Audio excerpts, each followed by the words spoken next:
Hello everyone, it's Rich Michael Jones. Time for the Bible read for December 6th out of Hosea 4.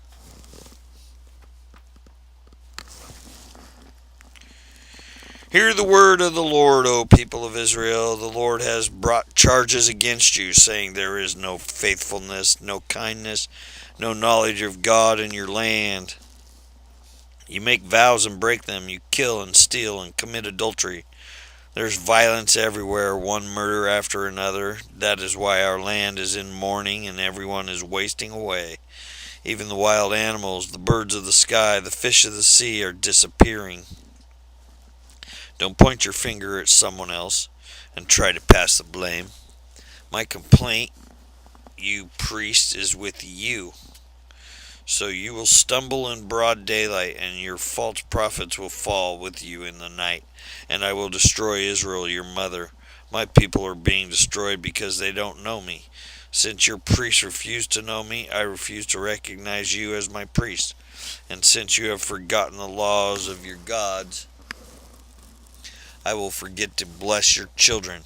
The more priests there are, the more they sin against me. They have exchanged the glory of God for the shame of idols. When the people bring their sin offerings, the priests get fed, so the priests are glad when the people sin. And what the priests do, the people also do. So now I punish both priest and people for their wicked deeds. They will eat and still be hungry. They will play the prostitute and gain nothing from it. For they have deserted the Lord to worship other gods.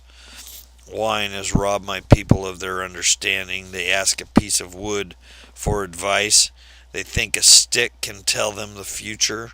Long after idols have made them foolish, they have played the prostitute, serving other gods and deserting their God.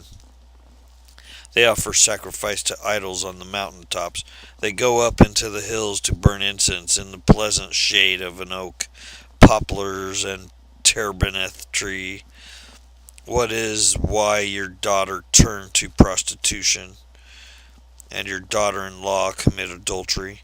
But why should I punish them for their prostitution and adultery? For your men are doing the same thing, sinning with whores and shrine prostitutes. A foolish people you refuse to understand, so you will be destroyed. Though you, Israel, are a prostitute, may Judah avoid such guilt. Do not join the false worship as Gilgal of Bethan, even though they have oaths there in their Lord's name. Israel is stubborn like a stubborn heifer. So should the Lord feed her like a lamb in a lush pasture? Leave Israel alone because she is married to idolatry. When the ruler of Israel finish their drinking, off they go to find some prostitutes. The love shame more than honor, so a mighty wind will sweep them away. Their sacrifices to idols will bring them shame. Hear this, you priests. Pay attention, you leaders of Israel.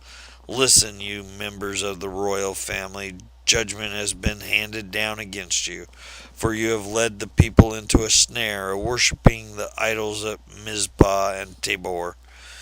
You have dug a deep pit to trap them at Acacia Grove, but I will settle with you for what you have done. I know what you are like, O Ephraim.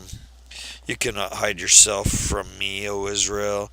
You have left me as a prostitute leaves her husband. You are utterly defiled. Your deeds won't let you return to your God. You are a prostitute through and through, and you do not know the Lord.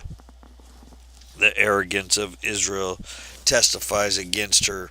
Israel and Ephraim will stumble under their load of guilt.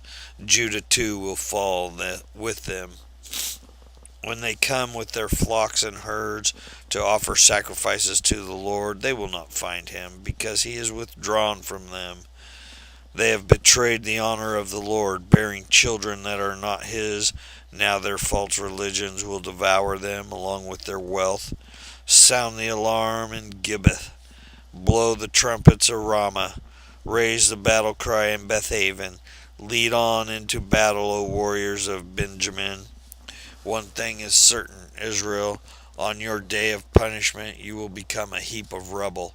The leader of Judah have become like thieves, so I will pour out my anger on them like a waterfall.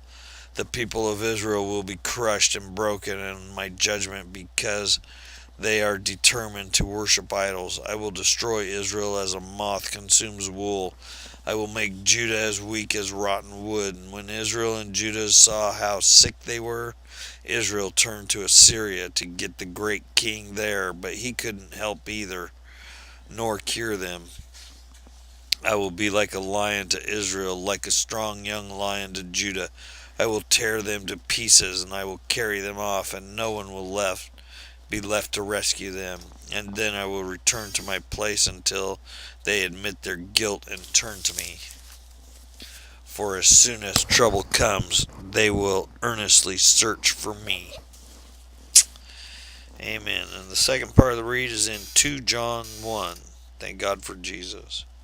This letter is from John the elder. I am writing to the chosen lady and to her children, whom I love in the truth, as does everyone else who knows the truth, because the truth lives in us and will be with us forever. Grace, mercy, and peace, which comes from God the Father and from Jesus Christ, the Son of the Father, will continue to be with us. Live in truth and love. How happy I was to meet some of your children and find them living according to the truth, just as the Father commanded. I was writing to remind you, dear friends, that we should love one another. This is not a new commandment, but one we have had from the beginning. Love means doing what God has commanded us, and He has commanded us to love one another, just as you heard from the beginning. I say this because many deceivers have gone out into the world and then deny that Jesus came in a real body. Such as a person is a deceiver and an antichrist. Watch out that you do not lose what we have worked so hard to achieve. Be diligent so that you receive your full reward. Anyone who wanders away from this teaching has no relationship with God, but anyone who remains in this teaching of Christ has a relationship with both the Father and the Son. If anyone comes to your meeting and does not teach the truth about Christ, don't invite that person into your home or give any kind of encouragement. Anyone who encourages such people becomes a partner in their evil work. I have much more to say to you, but I don't want to do it with paper and ink, for I hope to visit you soon and talk with you face to face. Then our joy will be complete. Greetings from the children of your sister, chosen by God. Amen.